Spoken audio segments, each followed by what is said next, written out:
Bueno, vamos a destrozar el neumo.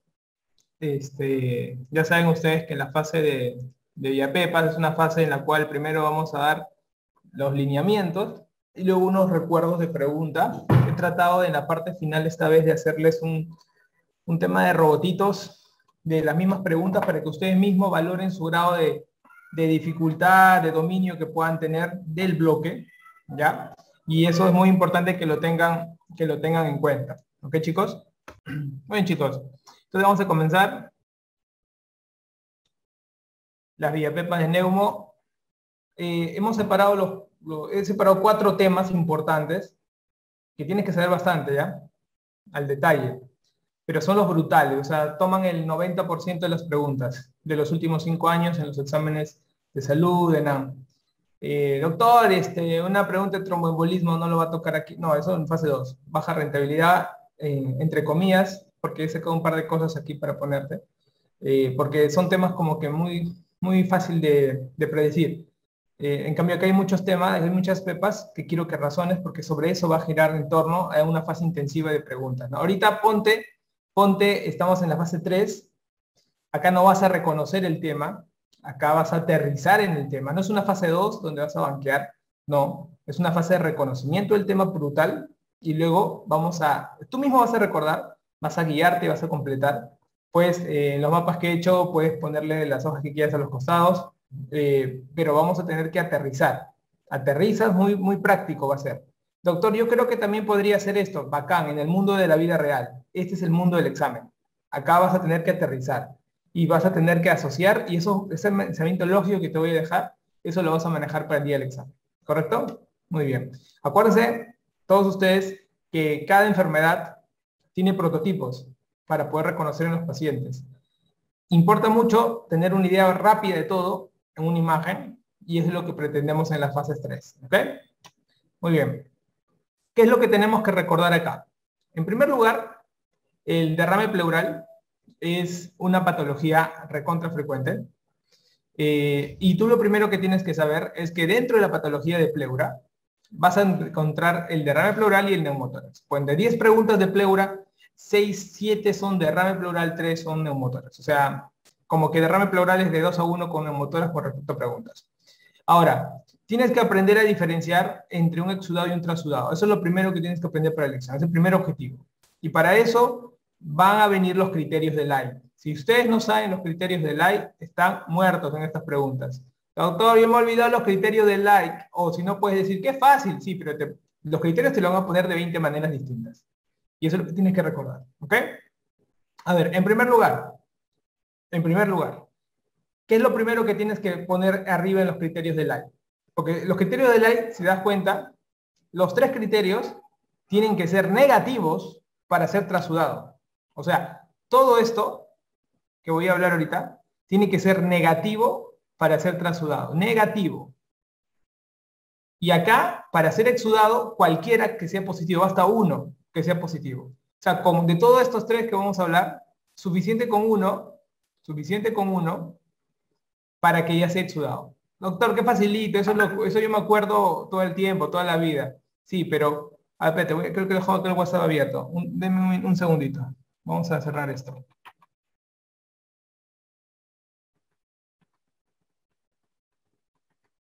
Muy bien. Entonces, acá, ya. Entonces, doctor, ¿qué criterios tengo que tener en cuenta? Te van a pedir 2 cosas, DHL y proteínas. Entonces, vamos a tener acá DHL o LDH, si tú quieres hablarlo así, LDH vamos a poner. LDH y proteínas. Son 2 variables, pero de esas 2 salen 3 valores. ¿Sí?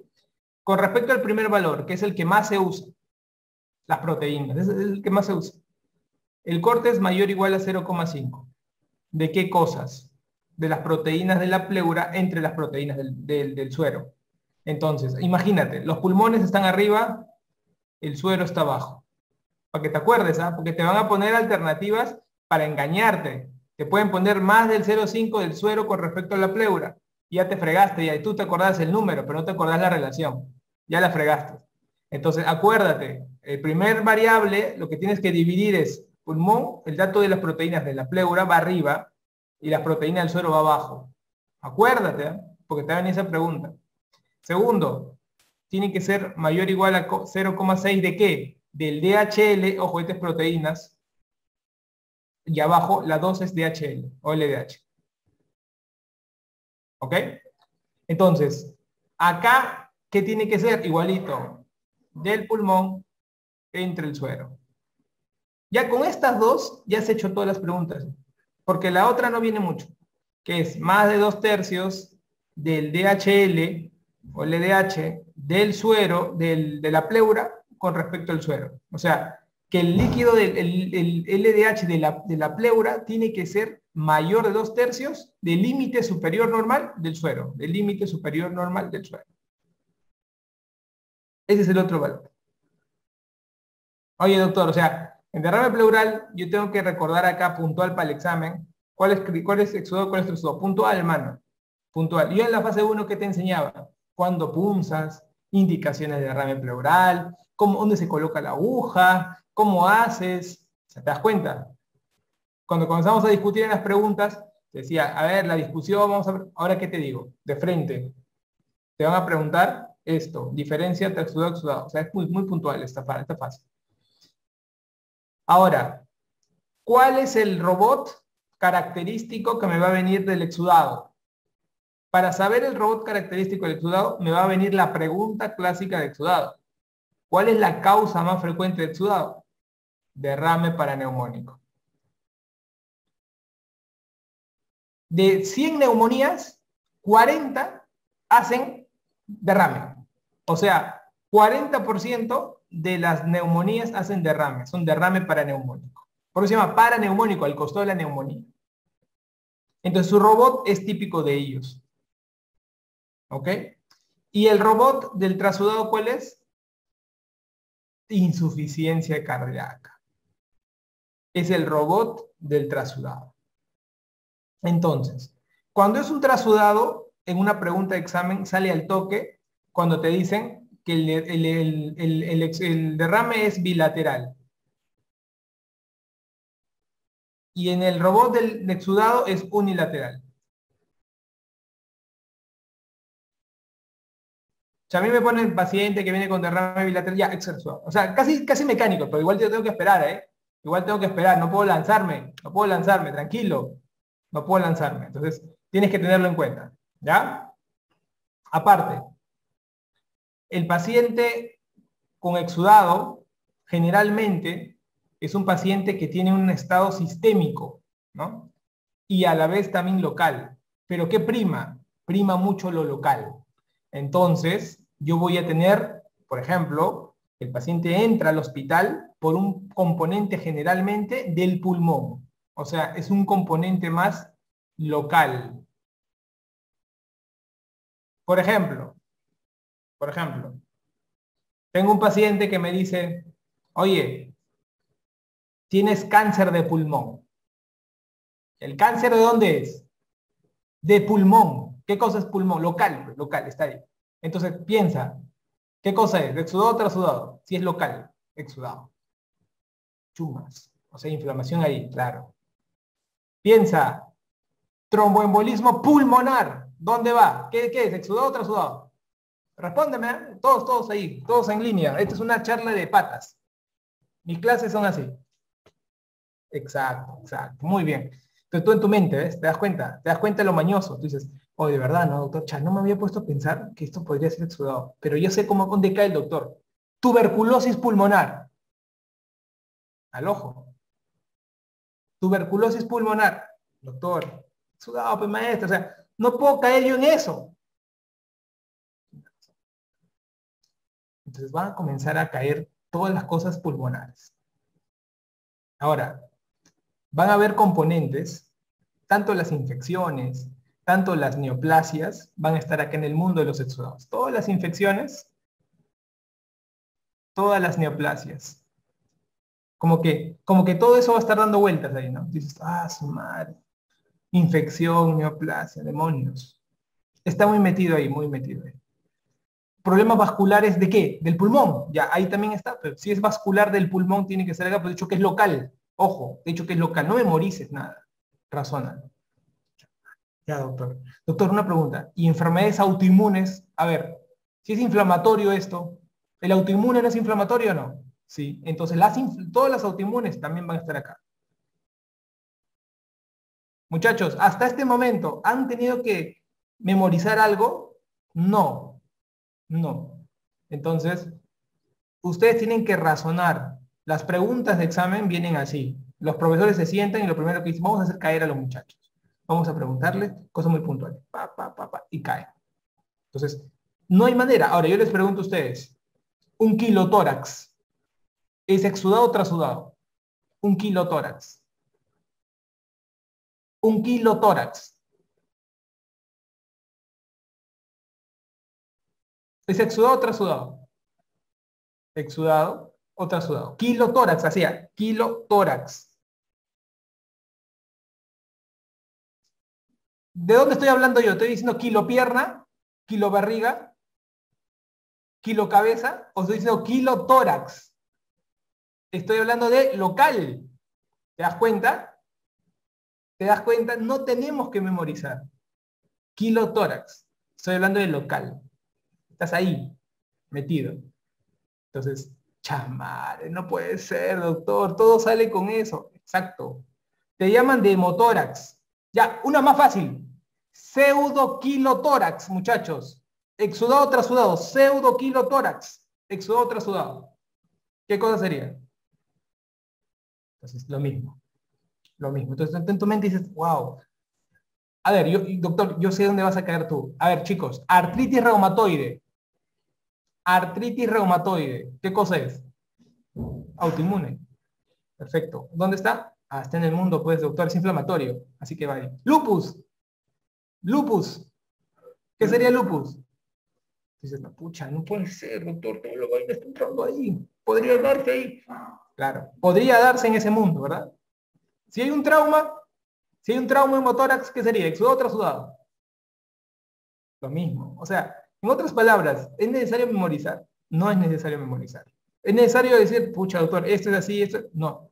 Doctor, tengo un trauma de esófago. Un trauma de esófago. Cirugía de esófago. ¿Qué es? ¿Trasudado o exudado? Vamos. ¿Saxudado, exudado o trasudado? ¿Qué es? Vamos. Exo. Ahora, cuáles de los yucas es exudado? Algún exudado, algún exudado asociado. A ver, yo te digo a ti. Síndrome de Meigs. Síndrome de Meigs. ¿Qué cosa es? ¿Qué cosa es síndrome de Meigs? ¿Exudado o trasudado? Piensa. Mañoso, mañoso. Bien, María Eugenia, sigue. ¿Qué cosa es Meigs? ¿Meigs qué cosa es? ¿Es una inflamación, un cáncer, un tumor? O sea, en general, ¿no? Un tumor, una infección, un trauma. ¿Qué cosa es esa vaina? Doctor, yo creo que es algo del tumor ovárico, ¿no? Ya. ¿Qué cosa te he enseñado yo? Exacto, exacto, exacto. Entonces, ¿qué marcas? Exudado, pues. O sea, tienes que razonarlo. Sale todo. ¿Entiendes? O sea, en otras palabras, así le quitan el trabajo a los médicos internistas. ¿Ya? Otro detalle. Doctor, trasudado entonces es sistémico. Algo que no los controles. Oye, doctor, por ejemplo, si yo estoy fregado del hígado, el hígado baja las proteínas. Esa vaina está en todo el cuerpo, baja las proteínas, ¿no? Sistémico. Chunga. Si yo tengo un síndrome nefrótico, pierdo proteínas. ¿Eso no está en todo el cuerpo? Sí, está en todo el cuerpo. Entonces, ¿qué pasa? Sistémico. Miércoles. Piensa, piensa, un problema metabólico, como el hipotiroidismo, que termine en un mixedema. Mixedema. Mixedema. El mixedema será trasudado o exudado. Al toque, ¿te das cuenta? Tú dices, mixedema, doctor, claro, es un sistémico, ¿no? Trasudado. O sea, en otras palabras, cuando veas preguntas de este tipo, digo, wow, qué facilito. Yo te puedo poner ahorita 100 preguntas y te aseguro que no vas a fallar ninguna de las 100. Te lo aseguro completamente. Y no te he puesto ninguna tabla y no te lo he escrito nada. ¿Sí? Pero ya está en tu cerebro, que es lo que me interesa. Entonces, ¿cómo razonamos, no? Eso tenemos que manejar, ¿ya? Perfecto. Ahora, doctor, en la vida real, de 100 pacientes que vienen, ¿cuántos pacientes, mira, de 100 pacientes, ponte, de 100 pacientes que vienen en la práctica, casi los 100 en la vida real, cuando uno hace examen y todo, la mayoría de esos son más de tipo trasudado que exudado. O sea, en cantidad, vamos a ponerlo acá,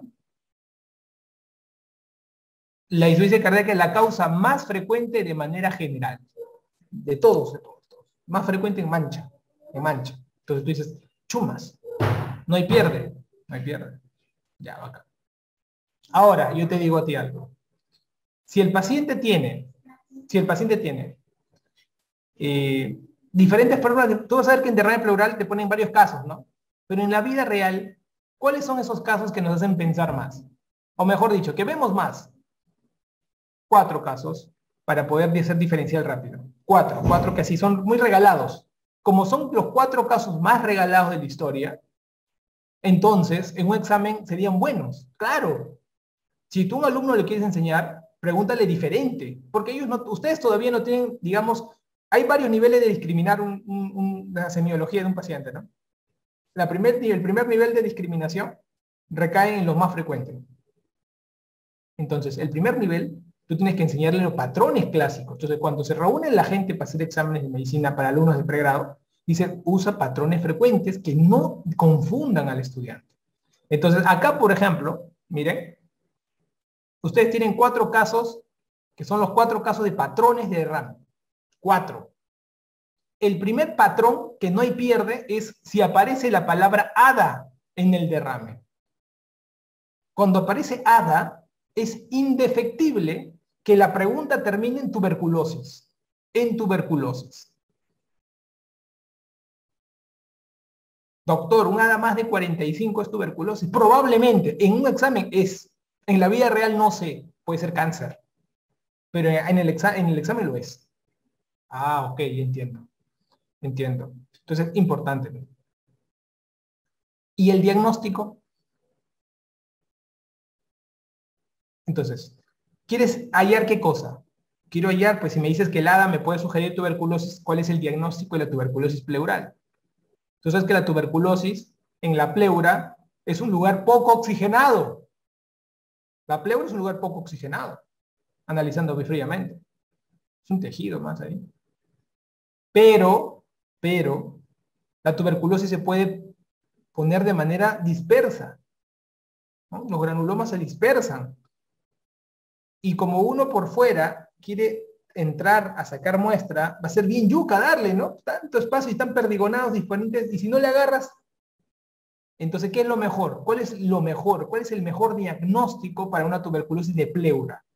Entrar al tórax, mirar y sacar lo que me llama más la atención, lo que está más rojo, más inflamado. Entonces, el diagnóstico siempre va a ser mejor la biopsia.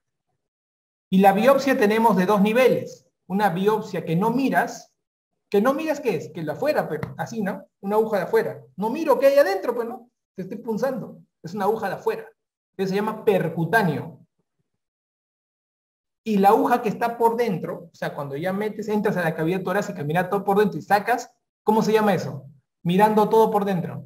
Videotoracoscopía asistida, que es como la laparoscopía en el abdomen, pero en el tórax. Entonces, la biopsia puede ser percutánea o puede ser video asistida. Nosotros le decimos VATS. ¿Cuál es mejor? Mejor es el VATS. Definitivamente, pues, si estás mordiendo lo que estás mirando, entonces va a ser primer dato importante. ¿Correcto? Muy bien. Segundo caso. Típicos casos de pacientes, te ponen el caso clínico y te dicen que sale sangre. Agua con sangre, sanguinolento. ¿Cómo sabes que eso no es tu aguja que le ha fregado a la arteria intercostal? ¿Cómo tú sabes? ¿Cómo tú sabes? Si tú sacas agua y sale rojo y tú dices, oye, si eso es la sangre que le he pinchado a la arteria, ¿cómo tú diferencias? Es muy fácil. La arteria, ¿qué tiene dentro de la arteria? Tiene factores de coagulación. Entonces, cuando tú pinchas una arteria, lo que sale rojo se coagula. Es trauma. En cambio, si tú pinchas y no se coagula, quiere decir que era agua lavado de carne. Era líquido seroso que estaba con tejidos neoplásicos o inflamatorios. Cero sanguinolento. Cero sanguinolento en el Perú son dos cosas: tuberculosis o neoplasia. Entonces yo voy a tener tuberculosis o neoplasia. ¿Y cómo sé que voy a marcar? Lee los antecedentes de la pregunta. Si te ponen paciente que baja de peso, con fiebre, probablemente sea TB, hermano. Y si te ponen paciente, baja de peso, añoso, fumador, probablemente sea neoplasia. Entonces, el líquido te va a dar un dato. Si te dicen el paciente es un paciente que se dializa, es un paciente renal crónico, te pueden decir, o te pueden poner solamente la creatinina que está alta, dice, puede ser una uremia y podría dar un estado inflamatorio también. Pero lo más frecuente es tuberculosis neoplasia, se lo lleva en 80% de los casos. Entonces, eso tienes que dominarlo. Segundo caso. ¿Ok? Segundo caso. Derrame por uremia, me preguntan. El derrame por uremia. Chicos, miren, una pregunta acá. Derrame por uremia, derrame por enfermedad renal crónica, trasudado o exudado. Razonamiento. ¿Está dónde? ¿Está acá, doctor? ¿Está guardado en el pulmón o está sistémico, doctor? Está sistémico. Entonces es trasudado. ¿Te das cuenta? Entonces tú comienzas allá, ya tú estás lobo, hermano. Estás lobo totalmente. Entonces mira, tercero. Doctor, yo sé que ustedes pueden pensar que es un cáncer, y si de verdad le pinché, y no quiero esperar a que se coagule la sangre, de repente es un trauma. He pinchado la intercostal y la he fregado. Entonces, para eso tienes que hacer ¿qué cosa? Tienes que centrifugar tu muestra. Ya. Y mide el hematocrito de esa muestra. Si el hematocrito de esa muestra sale más del 50% del hematocrito del suero, entonces sí la has pinchado, maldito.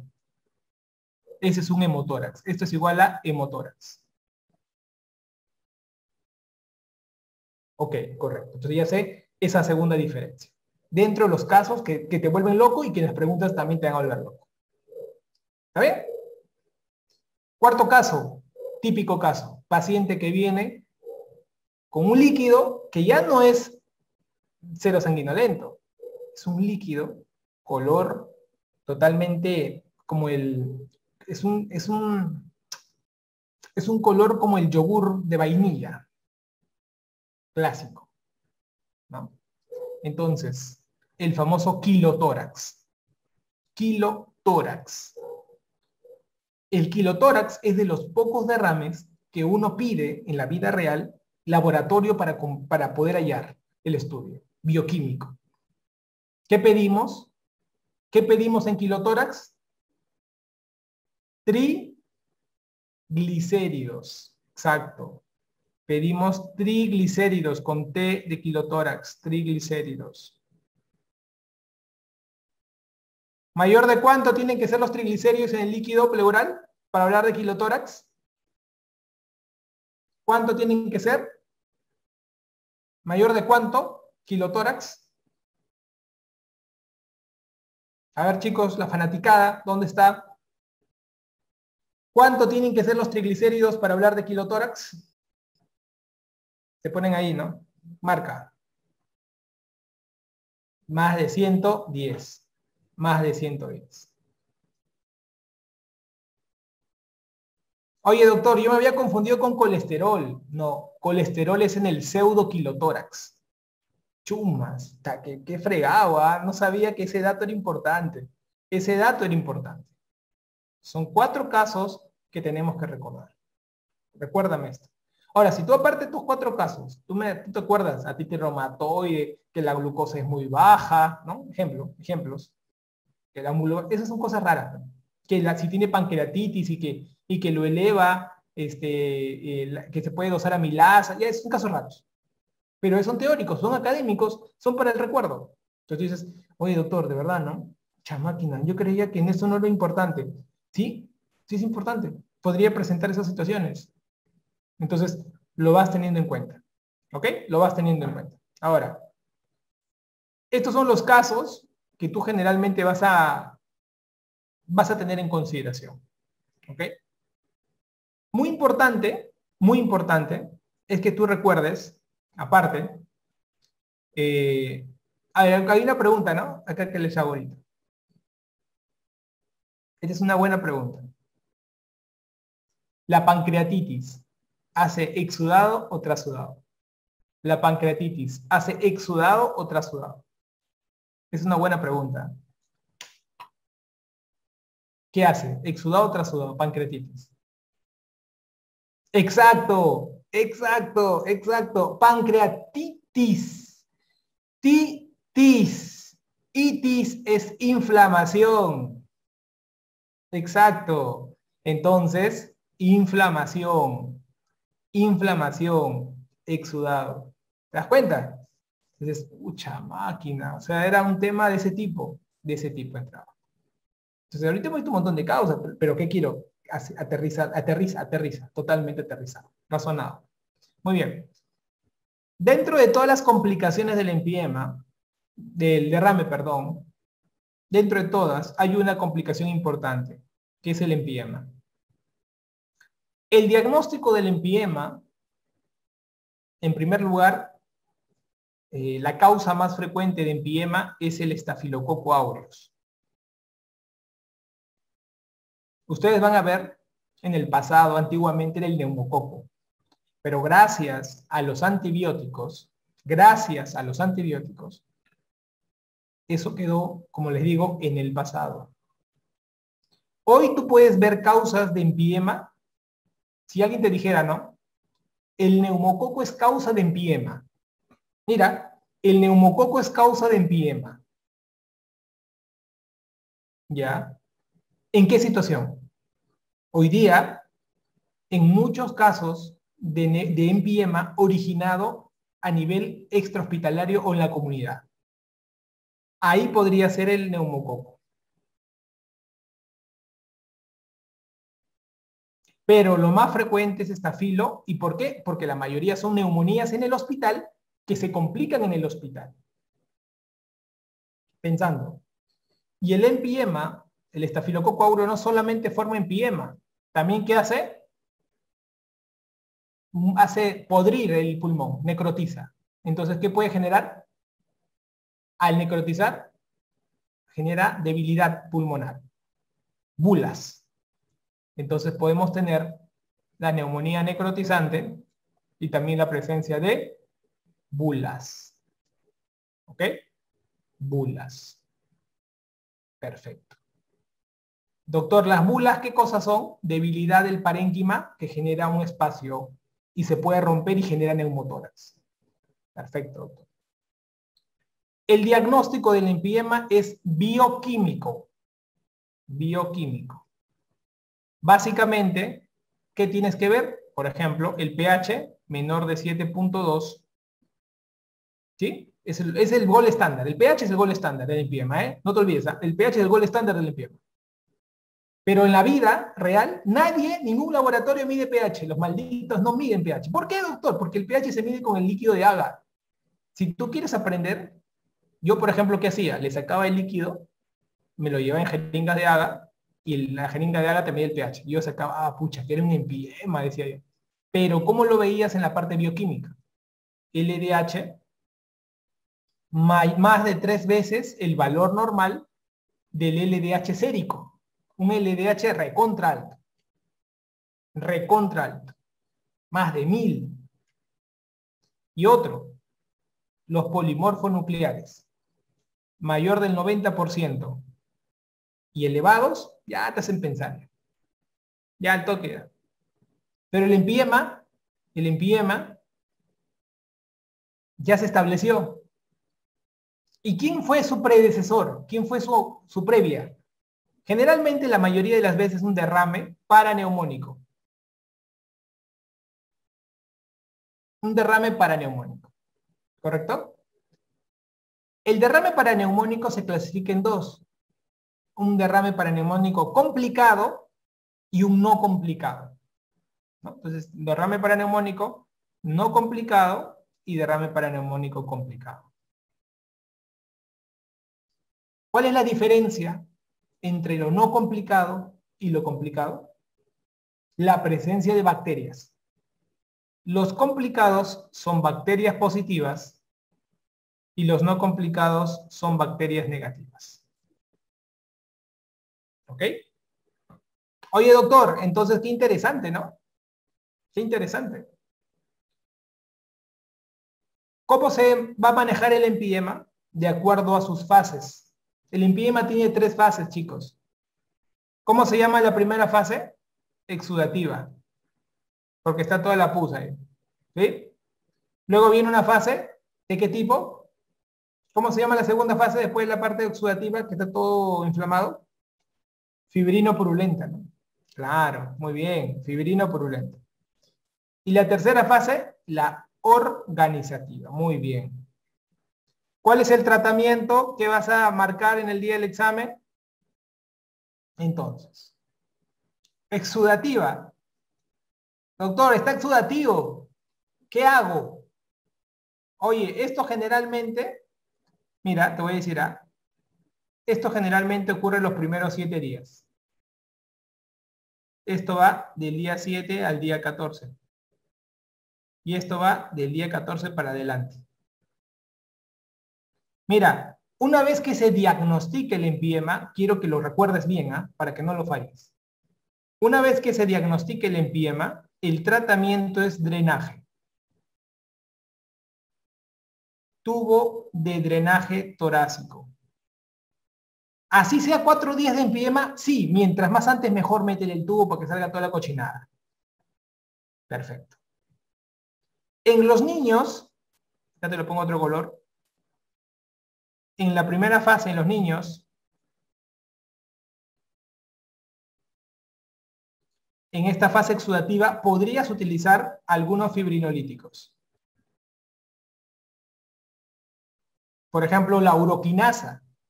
¿Por qué? Porque aquí al chibolo le quieres, el chibolo quieres que lo limpies todo, porque no quieres llevarlo a cirugía. ¿Y por qué, doctor? Porque después del día 14, el pulmón está como una coraza. Va a ser yuca que salga con tubo. Mientras más días pasan, el tubo es menos eficaz. Y el paciente, a partir del día 14 para adelante, ya no tiene un pulmón suave, es rígido, tapado por una coraza. Y esto ya está entrando en un estado que se llama el famoso fibrotórax. Fibrotórax. Tratamiento: decorticar. Decorticación.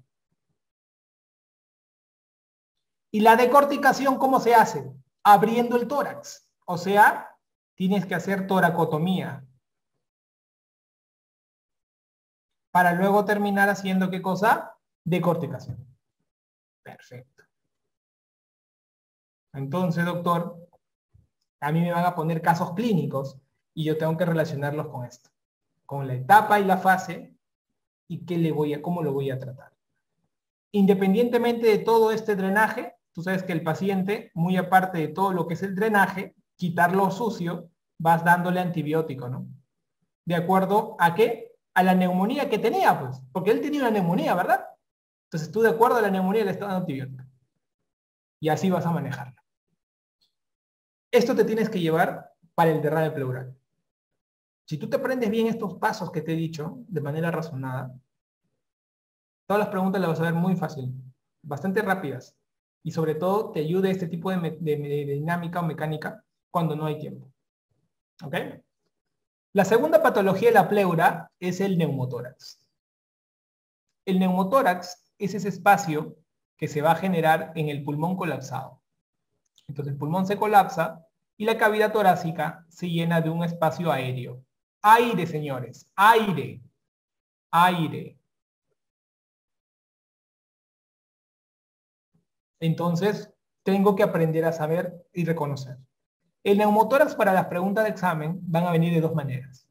Puede ser un neumotórax estable. ¿Qué quiere decir estable? Que para la pregunta de examen te van a decir que la presión arterial está normal. Su frecuencia cardíaca está normal. El paciente está sonriendo. Así de recontraestable, ya para que lo tengas en cuenta. En cambio, el neumotórax puede ser inestable. ¿Y esto qué va a ocurrir? La presión arterial está en el piso. La frecuencia cardíaca está volando.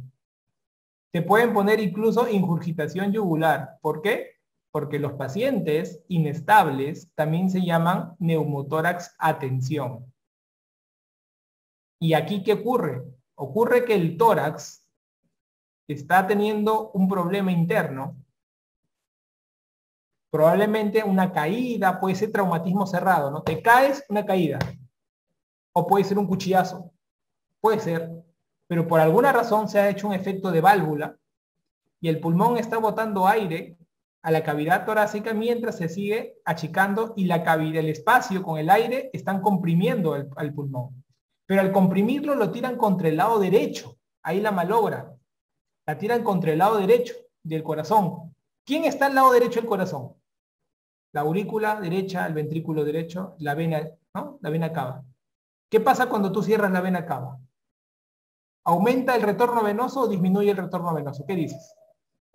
¿Qué pasa cuando tú cierras la vena cava? ¿Aumenta el retorno o disminuye el retorno? Correcto. Y si disminuye la precarga, disminuye la entrada, ¿cómo será el gasto cardíaco? ¿Cómo botará sangre? ¿Botará buena o baja? ¿Cómo bota? ¿Alta o baja? Baja, disminuye el gasto. Exacto. Entonces es por eso que la presión cae. Entonces, este espacio está que va a matarlo, porque ha colapsado las cavidades derechas. Y como las cavidades derechas tienen menos presión que las cavidades izquierdas, se colapsan. Entonces tienes que sacarlo. Entonces, independientemente de cómo venga el paciente, o sea, la clínica cardinal siempre va a ser, en cualquiera de las dos situaciones, la disnea. El paciente le falta el aire. Puede haber dolor torácico, claro, si la pleura torácica parietal duele, dolor torácico. Pero estos detalles de inestable, estable, lo va a decir qué tipo es. Entonces, ¿qué es lo que tú tienes que hacer? Convertir el estado inestable, o sea, la primera parte en el manejo, la primera parte del manejo, es buscar estabilizar al paciente. O sea, si es un neumotórax inestable, tú tienes que transformarlo en estable. ¿Y esto cómo lo vas a lograr? Haciendo que se vaya el aire. ¿Y cómo logras que se vaya el aire? Ah, doctor, le voy a hacer un hueco. ¿Pero cómo le haces el hueco? Le metes una aguja, hermano. Entonces, la primera medida es ponerle una aguja en el segundo espacio intercostal. Ahí. ¿Dónde le colocas? ¿Encima de la costilla o debajo de la costilla? Segundo espacio intercostal. ¿Dónde se coloca las agujas? ¿Encima o abajo? A ver, ¿quién me dice? ¿Encima o abajo? Ya. A ver, para que nunca te olvides. Para que nunca te olvides. Si tú, mira, para que nunca te olvides. Tú estás parado. Estás en un micro. Mucha gente. Y tienes que ir del asiento de atrás, porque vas a bajar hacia el asiento de adelante. ¿Dónde es más peligroso que sucedan las cosas? ¿Por arriba de nuestro cuerpo o por debajo de nuestro cuerpo? Habla. ¿Dónde es más peligroso? Si tú estás detrás del micro y vas a irte hacia adelante, ¿qué puede pasar? Debajo del cuerpo están puros mañosos de repente, tú no sabes, ¿no? ¿Dónde es más peligroso? ¿Abajo o arriba? Claro, nunca más te vas a olvidar. Nunca, nunca por abajo. Nunca. Porque abajo es peligroso. Todo tiene que ser por arriba de la costilla. ¿Sí? Arriba de la costilla. Entonces, siempre arriba. Abajo está la vena, arteria y el nervio. La vas a malograr. Y eso los tocas, ¿ah? Cuando tú pasas la aguja se siente huesito. Entonces tú vas retrocediendo y vas chocando para arriba, para arriba, para arriba, y ¡pum! Entró. Así tienes que hacerlo.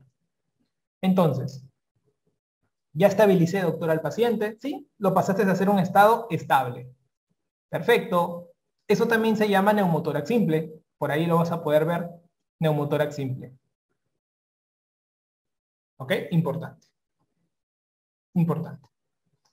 En un paciente gordito, no te preocupes. El gordito es gordito de la guata para abajo. Lo bueno es que debajo de la clavícula, gordos y flacos tienen misma densidad.